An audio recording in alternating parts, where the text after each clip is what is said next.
what is crypto? And most people, like our guy Cooper here, use cash, wormbucks, to buy things. It's been the standard for a long time. But let's be honest, the wormbuck system has some serious flaws. Your cash is controlled by big banks. Every time Cooper buys a coffee, the bank takes a little extra cut. Sending money to a friend in another country? That can take days to process while the bank checks everything. Plus, governments can just print more wormbucks whenever they want, which leads to that monster we call inflation. Not everyone has access to a bank. Wormbucks can be faked, and banks definitely don't stay open 24/7. So, the world invented a new kind of currency. Let's call it digital gold. How does crypto actually work? Unlike cash, digital gold isn't controlled by one single bank or one powerful boss at the top. It's controlled by everyone in the network. When Cooper buys something with crypto, there are usually zero fees, or maybe just a tiny fraction unless the network is slammed. International transfers?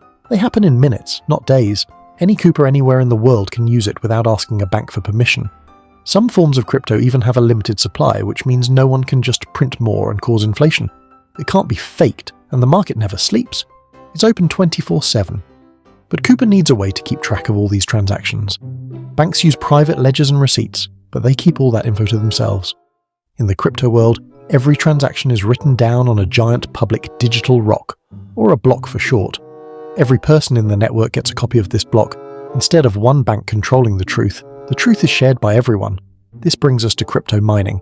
These are the people, or miners, who etch each transaction into the block. They check every move to make sure it's legit, throwing out the fakes and keeping the real ones. Once a block is full, the miners have to solve a complex digital puzzle to seal it. It's like trying to guess a password you've never seen. They keep trying millions of times per second until someone gets it right. This is called proof of work. Once the puzzle is solved, the miner is rewarded with more digital gold. Everyone else can quickly verify the answer and confirm it works. This system is incredibly safe. No single person controls the block, and because everyone has a copy, trying to sneak in a fake transaction is almost impossible. The whole network would see it and just say, nope. When a block is finished, it's shared with the whole community. Every time a new block is added to the previous one, it creates a chain. This is the blockchain.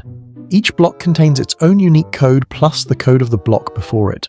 This link is what makes it a chain. You can't go back and change an old block without resolving all the puzzles for every block that came after it, which is practically impossible. But who invented this? The creator of the first digital gold is a mystery. No one knows for sure. Some people claim it was them, but the world only knows one name: Satoshi Nakamoto. Is it a person, a group, an AI? The mystery only adds to the hype. Investing in crypto is where things get wild. Most people buy it like a stock, buy low, sell high. At least that's what Cooper thinks he's doing. Some people see the price mooning and jump in without thinking about the risks. In the crypto world, we call this aping. And unlike the stock market, which is a smooth car ride through the suburbs, crypto is a rocket-powered roller coaster in a thunderstorm. A single tweet from a billionaire or a random rumor can send the price crashing or soaring in minutes.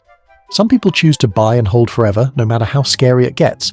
They call this hodling, but it's not all sunshine and digital gold. Some cryptocurrencies have an unlimited supply, which eventually makes them worthless. Mining also requires massive amounts of electricity and equipment, which isn't exactly great for the environment. Crypto also has a bit of a shady reputation because it's been used for illegal trades. And then there are the scams. You've probably heard of a rug pull, where someone promotes a shiny new coin, waits for everyone to invest their life savings, and then disappears with all the money, leaving the investors with nothing. It's a digital Wild West out there. Even though the blockchain itself is safe, hackers can still steal from individuals if they aren't careful. And while more people are using digital gold every day, most still prefer the comfort of their old traditional wormbucks. So what's the future? New coins are popping up every hour. Some are based on years of research, and some are literally based on memes of dogs. Some say crypto is the future of all money. Others say it's a bubble waiting to pop. But for Cooper, and for the rest of us, one thing is clear. The system is changing.